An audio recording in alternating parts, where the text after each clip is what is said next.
वंदे मातरम। नमस्कार। RJS PBH RJS positive media में आपका स्वागत है। आज सीलिएक रोग के प्रति जागरूकता को लेकर चर्चा करते हैं और प्रथम एशियाई प्रशांत सीलिएक रोग संगोष्ठी 2024 के साथ एम्स सीलिएक रोग प्रबंधन में बदलाव का नेतृत्व कर रहा है। सीलिएक रोग के प्रति जागरूकता बढ़ने से समाधान हो सकता है। सीलिएक रोग के प्रबंधन, निदान और उपचार के महत्वपूर्ण पहलुओं पर ध्यान केंद्रित वाला पहला एशियाई प्रशांत सीलिएक रोग संगोष्ठी APCDS 2024 हाल ही में नई दिल्ली में शुरू किया गया था और संवाददाता सम्मेलन में एम्स के गैस्ट्रोएंटरोलॉजी और मानव पोषण विभाग के professor doctor Govind Makharia, Asian Pacific association of gastroenterology के अध्यक्ष डॉक्टर चुन जिन ओई और international society for the study of coeliac disease के अध्यक्ष डॉक्टर रॉबर्ट पॉल एंडरसन ने संवाददाता सम्मेलन में संबोधित किया। सीलिएक रोग का निदान बहुत ही आसान है और इसके बारे में हमने बातचीत की डॉक्टर गोविंद मखारिया से, जो एम्स के गैस्ट्रोएंटरोलॉजी और मानव पोषण विभाग के प्रोफेसर हैं। आइए जानते हैं। जो सीलिएक डिजीज़ है वो आंतों को जिस तरह से नुकसान होता है, तो उसे लेकर जो आज प्रेस कॉन्फ्रेंस किया गया है, तो आइए मैं पॉजिटिव मीडिया के दर्शकों को मिलवाता हूं एम्स के गैस्ट्रोएंटरोलॉजी और मानव पोषण विभाग के प्रोफेसर डॉक्टर गोविंद मखारिया जी से। नमस्कार। मखारिया जी, ये बताएं कि ये इस डिजीज़ से ख़तरा है, लोग डरते हैं, तो क्या कहना चाहेंगे? ये पहली बात ये है कि ये बीमारी बाहर से नहीं आई है। बीमारी हमारे यहाँ पहले से भी थी, लेकिन इसको पता नहीं कर पा रहे थे, लोग टैक्स नहीं कर पा रहे थे। और इसका जो इलाज है जो वो है गेहूँ से बीमारी होती है और गेहूँ को बंद करना है। केवल गेहूँ या जौ और गेहूँ और जौ। राई की जहाँ तक बात है, राई जो हम लोग खाते हैं वो मस्टर्ड होता है हमारे यहाँ। राई अलग एक तरह का सीरियल है जो कि इंडिया में कम प्रोड्यूस होता है। तो व्हीट एंड बार्ली, गेहूँ और बार्ली, जौ को बंद करना है। और ये देखा गया कि खाली आटे में नहीं होता, ये जो भी हम चीज़ खरीदते हैं बाज़ार से खरीदते हैं उसमें भी ग्लूटेन मिला होता है। लाइक कुछ हम चिप्स लेंगे, चिप्स में भी ग्लूटेन होती है।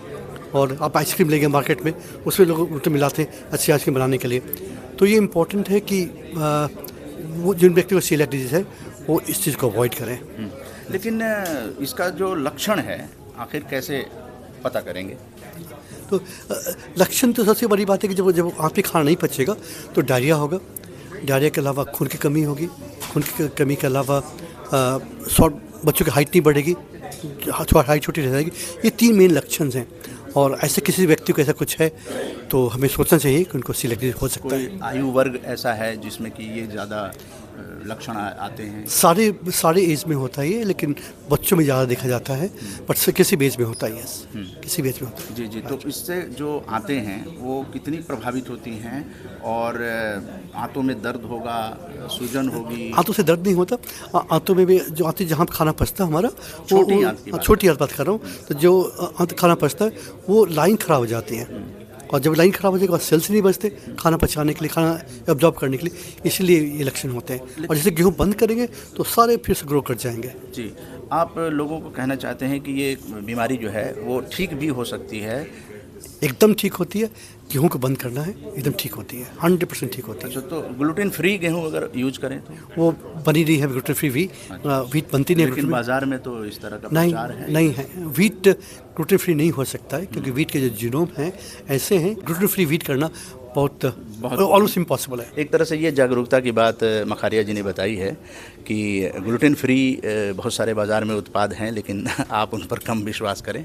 और इलाज क्या है, आधुनिक इलाज जो आजकल? अभी तक तो इलाज वही है कि ग्लूटेन फ्री डाइट एंड अभी बहुत सी दवाइयाँ बन रही हैं, तो फिर दवाइयाँ मार्केट में आती हैं तब शायद उसका भी कुछ समाधान निकलेगा। But at this point time gluten free diet is the key. मतलब गेहूँ ना खाएं तो बीमारी ठीक? 100%। जी। तो डॉक्टर मखारिया जी ने कहा है कि अगर सीलिएक बीमारी है तो गेहूँ ना खाएं, बाकी सब चीज़ खाएं। Absolutely yes. जी, तो ये डरने की बात नहीं है। सीलिएक भी कोई ऐसी बीमारी, लाइलाज बीमारी नहीं है। गेहूँ छोड़ दीजिए तो ये ठीक हो जाएगी। धन्यवाद डॉक्टर मखारिया, इस तरह की जागरूकता बढ़ाने के लिए, क्योंकि इससे पहले जो भ्रांतियाँ थी उसको आपने दूर किया है। जय हिंद, जय भारत। सीलिएक रोग के प्रति जागरूकता बढ़ाने की कोशिश की है पॉजिटिव मीडिया ने, और डॉक्टर गोविंद मखारिया ने जो कहा है कि गेहूं न खाएं, सीलिएक रोग से मुक्ति मिल सकती है। जय हिंद, जय भारत।